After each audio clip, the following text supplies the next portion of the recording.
odds makers, they have these Thunder. They think they can do them.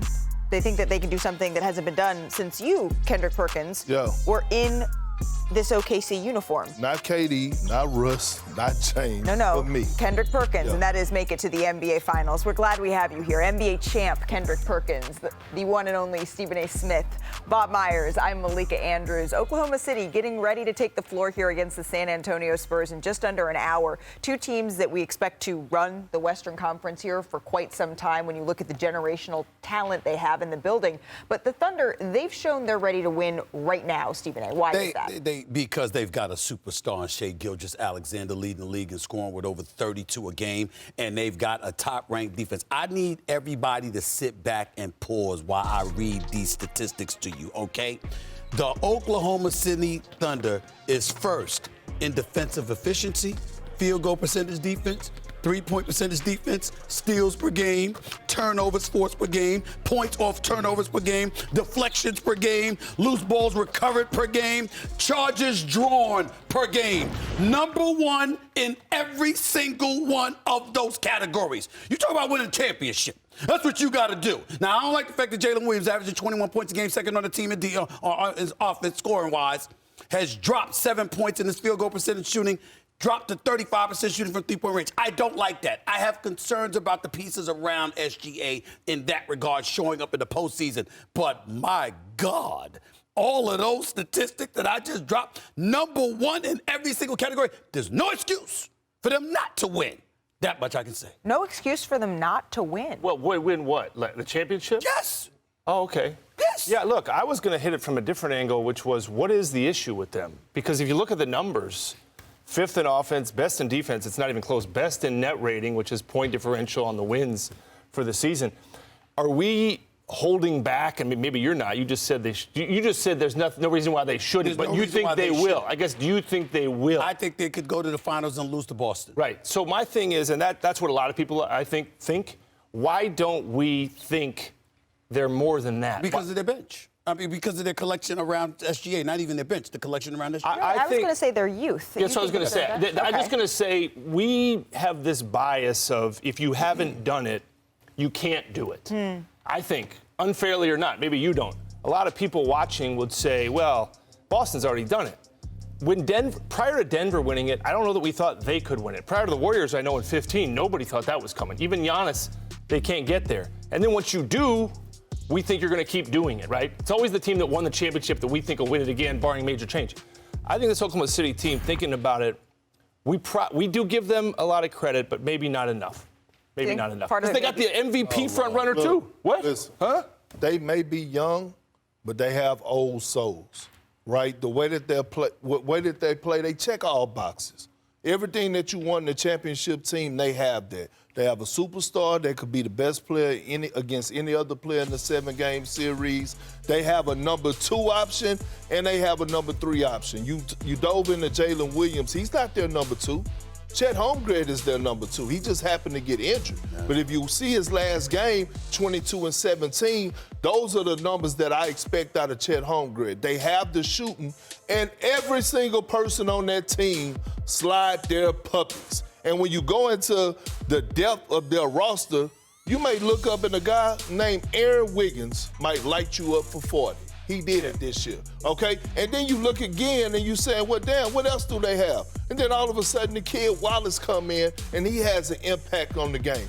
We talk about a guy like Isaiah Hartenstein, rightfully so, a guy like Alex Caruso, who they both picked up in the offseason. Yeah.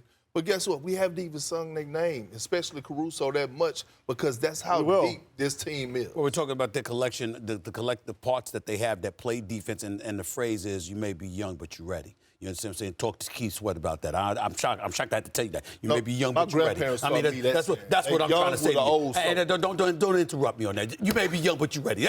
You go with that. Keith Sweat, okay? Having said all of that, the month of February, they're the number 1 offensive team as well. They average 127 points a game.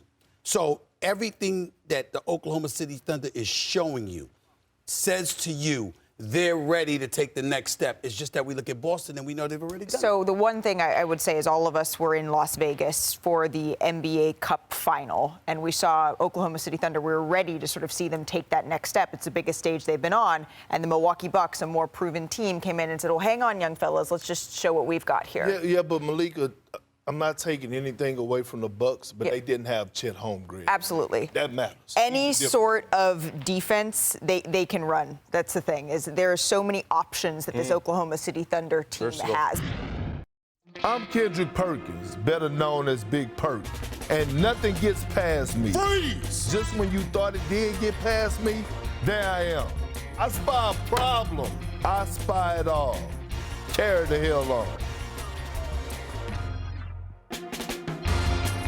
Hello, world, and happy Sunday. And since it's Sunday, it reminds me of my grandparents. They used to tell me things like, you don't think water is wet, huh? You got a hard head make a soft behind. I spy a problem. And I'm telling that to the non-believers out there in the world who doesn't believe in this Oklahoma City Thunder team, that they're the best team in the Western Conference. They get on your behind like a pack of hyenas defensively. I want you to watch this sequence right here. Switching, loading, look at the weak side. Everybody is alert. Everybody is playing boxes and elbows. Everyone is tied on the string. They go and trap Jason Tatum, their best player. Look at the rotations. He runs them off the dribble. This is your MVP candidate, Shai Gilgeous-Alexander, getting in the mix of things with a block shot. Here we go again. Isaiah Hartenstein. One-on-one defense, post defense on Jaren Jackson Jr. Look at the closeout. Look at the help. Look at the activity. Look at SGA being aware, gets the block. This is why the Oklahoma City Thunder team are one of the reasons why they're so dangerous. They're the #1 defensive team in the league. Stephen A. ran off all the damn numbers.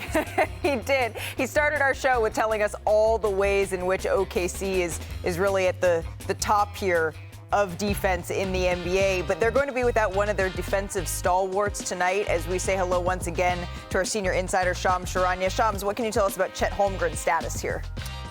Yeah, Malika, Chet Holmgren is out tonight. I'm told he is day to day. He's got an ankle sprain.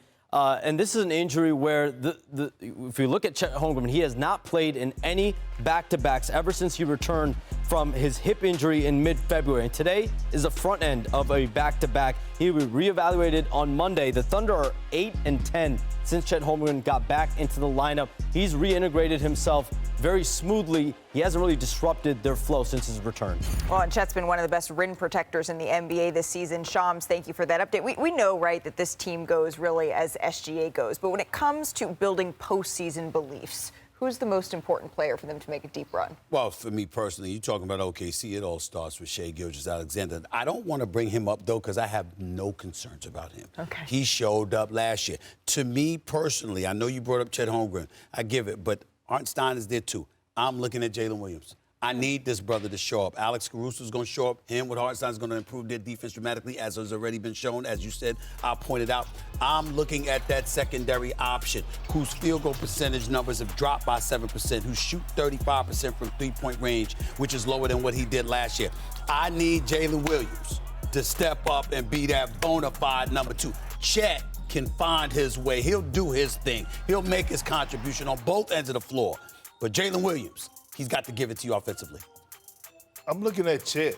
I'm holding Chet to the same bar that we held Evan Mobley to, right? I feel like Evan Mobley needs to be the second best player with the Cavs. Chet needs to be the second best player for Oklahoma City because he does so much. If you want to play the double big lineup, his ability to stretch the floor and knock down the tray ball, that's there. If you want to go single big, he's able to anchor the defense, play the 5, and he's able to get you buckets. He can mix it up in his pick and pop, pick and rolls, and I feel like he could be that guy on a consistent basis that's going to get you 22 to 25 points in a 7-game series, and especially with the lack of bigs they have in the Western Conference right now, with AD being out, Dallas having their problems. Right. The only real big you got to face is Jokic. That's right. And look, obviously, Shai is the guy that's going to win or lose for the Thunder. We know that. I'm just starting laughing because that most important player, we know who it is.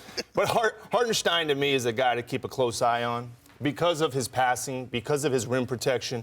I think this Thunder team, if you want to see them all the way through, it's going to be because they have the best defense in the league, and it's not close. But you mentioned some of the – I mean, it's rare when your best player offensively is also one of your best players defensively. And Shea is both. And that's hard because a lot of times offensively, you got a Doncic, you got certain guys you got to cover up for a little defensively.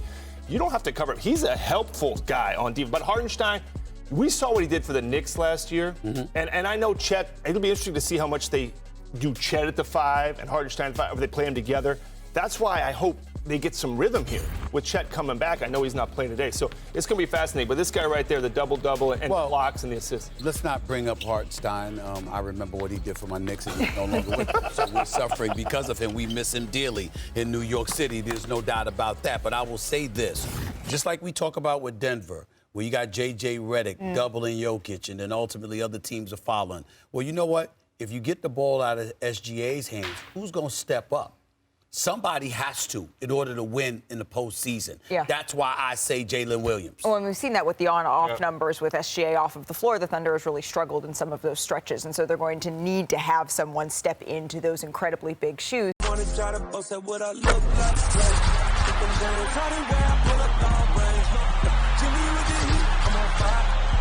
It's NBA,